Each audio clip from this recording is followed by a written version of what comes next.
When doing exception handling in Python, more than one type of exception may be raised in a try block. And if that's the case, you can have multiple exception handlers, and all you need to do is just add more except blocks of code to handle each one of them. And an unhandled exception happens if no exception handler exists. So let's take a look at how to have multiple exception handlers in your Python code. In this program, we're asking the user to enter their age. How old are you?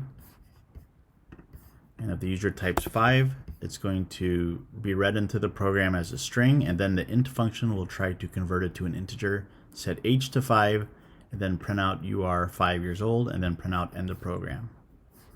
So if I press 5 and enter, it says you're 5 years old and end of program. But if I reran the program and I typed 5, it's not going to be able to get converted to an integer, so it's going to crash, and the type of exception that was thrown was a value error. So we can surround this code with a try block, and then we have an except block. And since you know what type of exception was thrown, it was called a value error, you can specify that type of error after the word except. So it'll only go to this except block if a value error is thrown, not any other kind of error. And we can print invalid age was entered. And if there's any other kind of error, we can have a regular except block that'll just print some other error or exception occurred. Okay. So let's run the program. How old are you? 5. It just prints invalid age was entered. It went to the right except block, end of program.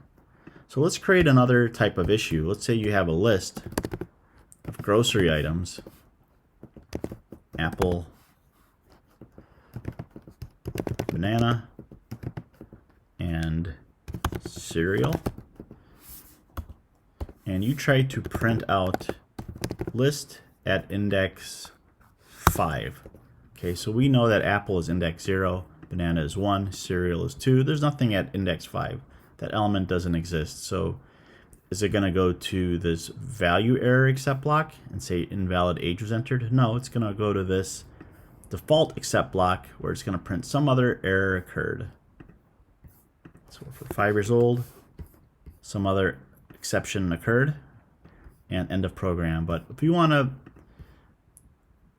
know what type of exception that happened, we could get rid of this, run the program again, and we'll see that it was an index error. So let's undo the code, and we could say, copy this, and change value error to index error, and we could say invalid index was used for the list. Now we have 3 except blocks, 3 handlers for our one try block. This is for the invalid age. If we have a value error, if we're accessing a list element outside of the range, we'll go to this index error, and anything else will go to this except block. So if I run the program now, on 5, it'll say invalid index was used for the list. But if I give it a valid index number like 2, it'll just print out that list item, cereal, and it won't go to any of these except blocks at all, and then it'll end the program or continue with the rest of the program naturally. So that is how to add multiple exception handlers in your Python program when doing exception handling. Thanks for watching.